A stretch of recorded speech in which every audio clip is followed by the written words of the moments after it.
A chilling wind blows, carrying with it a faint, eerie whisper. Leave. Meet Jason, a man who prides himself on his rationality. He's an investigator, you see, but not the conventional type. Jason debunks the supernatural, shattering illusions of paranormal activities and reducing them to mere tricks of the mind. Today he's following a lead. An old, abandoned house, they say, plagued by strange occurrences. As he steps over the threshold, the wind picks up, carrying with it an unsettling whisper. An echo from the past, perhaps, or just the wind playing tricks. Jason dismisses it, attributing the whispers to the creaking old house and his overactive imagination. There's no such thing as ghosts, he reminds himself. A mantra to steel his nerves, but the whisper persists, growing fainter and yet more insistent. Leave! Ignoring the whispers, Jason steps further into the ominous house. Suddenly, a rusty swing in the corner begins to sway, its creaks echoing through the silent house. Jason, our skeptical investigator, eyes the swing warily. He tries to rationalize its movement, attributing it to a draft or perhaps a rodent. But the swing's rhythm, its creaking tempo, steadily increases, turning the room into a symphony of unease. The air around Jason grows colder, an inexplicable chill that seeps into his bones. He rubs his arms, attempting to ward off the sudden drop in temperature. It's as if the house itself is reacting to his intrusion, the swing, its pendulum, ticking away the seconds in this eerie, abandoned place. Jason's heart pounds in his chest, a staccato beat matching the swing's rhythm.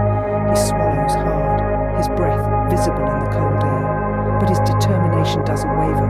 He's here for answers, not ghost stories. Despite the chill running down his spine, Jason ventures deeper into the house. In a dusty room, Jason stumbles upon an old Ouija board, its planchette moving on its own. This unexpected discovery sends a shiver down his spine, but he's a skeptic, so he brushes it off. His eyes widen as he watches the planchette, seemingly of its own accord, glide across the board. It begins to spell out a message, letter by letter, R-U-N. Jason chuckles, dismissing the warning as a prank. A classic horror trope, he muses. Someone's trying to scare me. His laughter echoes in the otherwise silent room, but his amusement quickly fades as the room's temperature plunges. The sudden chill is unsettling, and his breath forms a foggy cloud in the icy air. Then, disturbing sounds begin to fill the room. A low, menacing growl like an animal stalking its prey resonates from the shadows. The eerie creaking of the old house amplifies, each groan sounding like a warning. The whispers from earlier scenes return, more urgent this time, whispering words that sound like a desperate plea. Jason's heart pounds in his chest. His skepticism begins to waver as he grapples with the inexplicable events unfolding around him. But Jason is not one to back down. He squares his shoulders, his smirk returning. His eyes are filled with a daredevil spark as he decides to confront whatever is causing these strange occurrences. With a smirk, Jason decides to confront whatever is causing these strange occurrences.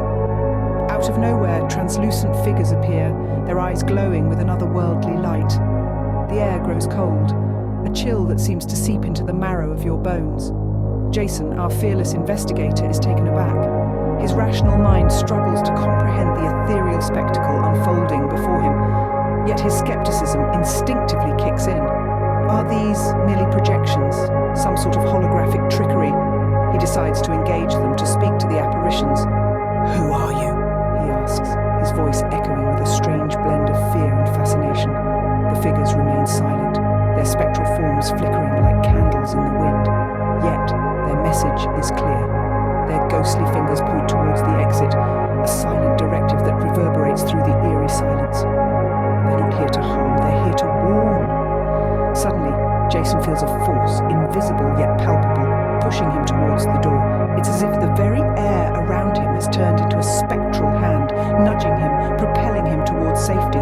He stumbles, his heart pounding against his ribcage like a frantic drum. Jason finds himself standing outside the house, the door slamming shut behind him. The silence of the night is deafening.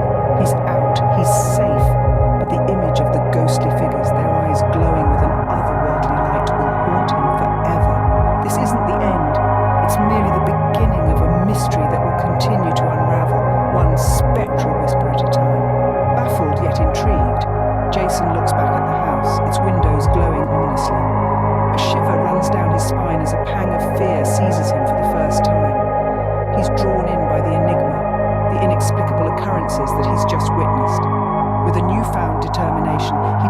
to return the following day, armed with more equipment. He's resolved to unravel this enigmatic mystery, to lay bare the chilling secrets that the house conceals.